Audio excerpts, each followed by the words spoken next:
हमारे व्यस्त जीवन में ईश्वर की आवाज़। लगभग 99% लोग जब प्रार्थना के लिए खड़े होते हैं या झुकते हैं तो ईश्वर से क्या मांगते हैं? बहुत सारे लोग सांसारिक चीज़ें और सांसारिक वस्तु ही मांगते हैं। बहुत ही कम लोग हैं जो विवेक मांगते हैं। सामान्य काल का चौथा सप्ताह 3 जनवरी 2024 शनिवार।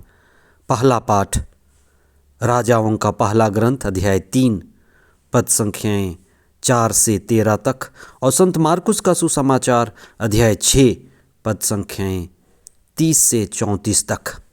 क्या आपको पता है कि मनुष्य का सिर शीर्ष पर क्यों है?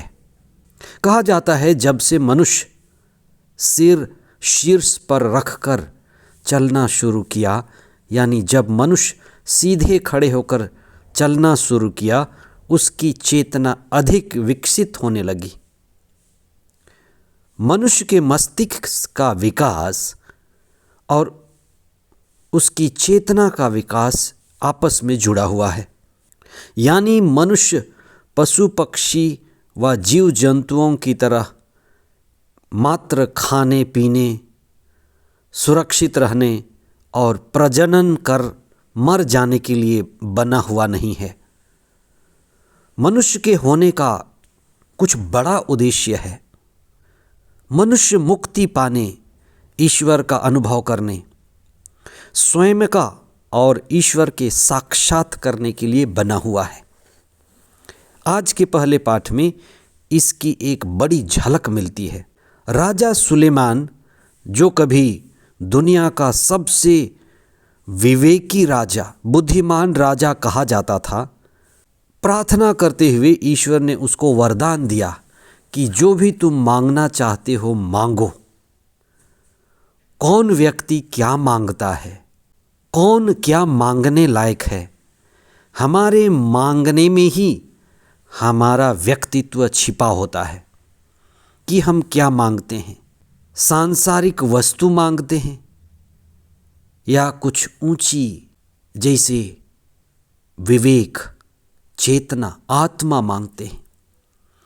एक सामान्य सांसारिक व्यक्ति की मांग भी सांसारिक चीज़ों से जुड़ी होती है। उसी को हम वासना, तृष्णा और कामना की मांग या उसको पूर्ति करने की कोशिश कहते हैं, जो कभी पूरी नहीं होती। क्या किसी की भी वासना, तृष्णा, कामना आज तक पूरी हुई है? इसलिए विवेकी मनुष्य विवेक मांगता है, आत्मा मांगता है, समझदारी मांगता है। राजा सुलेमान समझदार था। उसने समझ की शक्ति मांगी, पवित्र आत्मा मांगा, चेतना की शक्ति मांगी, बोध की शक्ति मांगी, जो व्यक्ति को महान बनाता है। हम अपनी प्रार्थना में कितनी चेतना शक्ति मांगते हैं, आत्मा की शक्ति मांगते हैं। हम कितना बोध साहित्य पढ़ते हैं, कितनी बार हम सत्य और आत्मा की खोज में उतरते हैं। सत्य की खोज से आत्मा को पाने की प्यास कि कितना प्रेम है हमारा। क्या मुक्ति हमारी प्राथमिकता है? विवेक में बढ़ते जाना, क्या हम इसके लिए प्रयास कर रहे हैं? हाँ, बुद्धिमान और बुद्धिजीवी लोग बहुत हैं, लेकिन विद्वान और बुद्धिजीवी का संबंध अच्छाई से नहीं है। बहुत लोग हैं, अच्छाई का संबंध संस्कार से जुड़ा है। इसलिए बहुत बार अच्छे माता पिता, गुरुजन हमें आत्मबोध देते हैं जो संस्कार से जुड़ा हुआ है।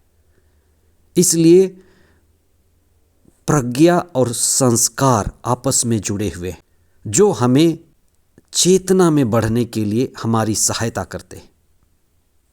इसलिए हम इसी पर ध्यान दें कि हम चेतनशील बने, आत्मबोध में बढ़ें।